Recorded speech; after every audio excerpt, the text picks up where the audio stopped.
करे खोपड़ी में आए कि कल करूंगा, ये समझ लेना कि सफलता दूर छिटक रही है दोस्त। एक आदमी था, आदमी याद आ गया, चलो मुझे, तो वो झाड़ फूंक करता था। झाड़ फूंक समझते हैं ना, झाड़ फूंक करते हैं, वो झाड़ फूंक करता था। तो गांव में रहता था। बीवी ने बोला, सुनो बारिश आने वाली है, ये छप्पर बांध दो, छप्पर बांध दो, बारिश आने वाली है। हाँ बांधते हैं। फिर 4 दिन बाद पत्नी ने बोला, बारिश आने वाली है, छप्पर बांध दो, बहुत तकलीफ होगी। हाँ बांधते हैं। 2 महीने गुजर गए, छप्पर ना बंधा।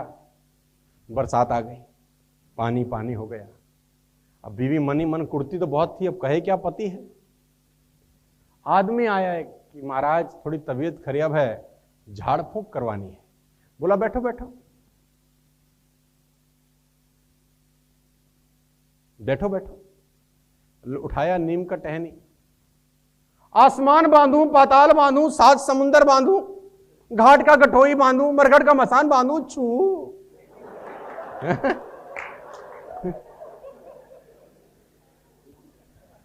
बीवी ने देखा ये कर क्या रहा है। आसमान बांधूं, पाताल बांधूं, 7 समुंदर बांधूं, घाट का गठोई बांधूं, मरघट का मसान बांधूं, चू। 2 बार हो गया। वो नीम का पत्ता झाड़ दे, झू। तीसरी बार फिर बोला, आसमान बांधूं, पाताल बांधूं, 7 समुंदर बांधूं, घाट का गठोई बांधूं, मरघट का मसान बांधूं, छू। अब पत्नी से रहा नहीं। पत्नी ने कहा, रहने दे, घर का छप्पर तो बनता नहीं है, आसमान पाताल बांध रहा है। घर का छप्पर तो बंद नहीं रहा, आसमान पाताल बांध रहा है बैठे बैठे। तो कुछ लोग बातों ही बातों में आसमान पाताल बांध देंगे। कल करे सो आज कर, आज करे सो अब।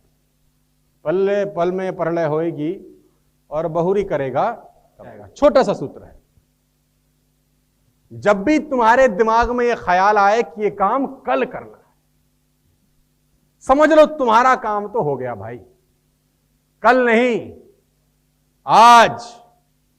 आज नहीं, अभी। जब जब तुम्हारे मस्तिष्क में किसी भी काम को लेकर खोपड़ी में आए कि कल करूंगा, यह समझ लेना कि सफलता दूर छिटक रही है दोस्त। यह एक ऐसी आदत है जो लोगों का समय बर्बाद करती है। कल करो, जो आज नहीं हो सकता वो साला कल कभी नहीं होता। काल को बांधा था रावण ने, काल बांध रखा था। सोचो क्या बोलता था, कल मारूंगा, हाँ? कल मारूंगा, कल मार देंगे। और एक दिन काम तमाम हो गया। आज करो, अभी करो और तुरंत करो। जिंदगी में कामयाब होने के लिए याद रखिएगा, ये मायने नहीं रखता है कि आपने कितना किया, मायने ये रखता है कि आप कितना कर सकते थे। जब लंका में पुल बनाया जा रहा था, पत्थरों को जोड़ जोड़कर सीता माँ को लाने के लिए, तो बंदरों के साथ साथ गिलहरियाँ भी वहाँ पत्थर भर रही थी। तो इन सब से कितना पत्थर ही उठेगा। एक बंदर आया तो उठा के फेंक दिया गिलहरी को, भाग यहाँ से, तो इतनी पत्थर बीच में ला रही है। तो मर्यादा पुरुषोत्तम राम के पास वो जाके गिलहरी गिरी, तो गिलहरी को वो प्यार से सहलाए थे ना, तो ऐसा कहा जाता है कि इस पे जो निशान है गिलहरी के पीठ पे, वो राम जी का है। राम जी ने उस बंदर को बुलाया और कहा कि देखो तुम इतना विशाल पत्थर उठा रहे हो, तो तुम्हारा शरीर भी विशाल है। ये गिलहरी इतना बड़ा पत्थर उठा रही है जितना इसकी क्षमता है। तो आप अगर कामयाब होना चाहते हैं तो आप ये मत सोचिए कि आप हमने आज 8 घंटे पढ़ लिए या 8 घंटा हम मेहनत किए। आप ये सोचिए कि आप कितना कर सकते थे। और देखिए, जो सपने देखते हैं उनके लिए तो पूरी रात छोटी पड़ जाती है, और सपने पूरे करने वाले के लिए पूरा दिन छोटा पड़ जाता है। अगर आपके अंदर जिम्मेदारी है ना, तो आप यकीन मानिए आप चैन से सो नहीं पाएंगे। जिम्मेदारी ऐसी चीज होती है जो रातों की नींद छीन लेती है। रात में जगने वाला हर लड़का आशिक नहीं होता। पैसा और समय में तालमेल बिठाना बहुत जरूरी होता है। पैसा कहता है कि तू कुछ करेगा तो हम आएंगे, जबकि लोग गलती करते हैं। लोग कहते हैं कि पैसा आएगा तब हम कुछ करेंगे। ऐसा नहीं है। पैसा कहता है कि तू मुझे आज बचा ले, मैं कल तुझे बचा लूँगा। पैसा बेशक भगवान नहीं है और ना ये आपके साथ ऊपर तक जाएगा, लेकिन पैसा जब तक आपके साथ है ना तब तक आपको नीचे गिरने नहीं देगा।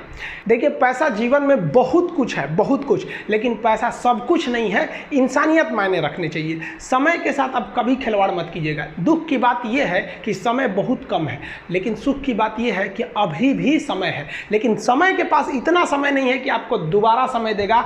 वक्त नहीं लगाइए आपको यह निर्धारित करने में कि क्या करना है, वरना वक्त निर्धारित कर देगा आपका क्या करना है।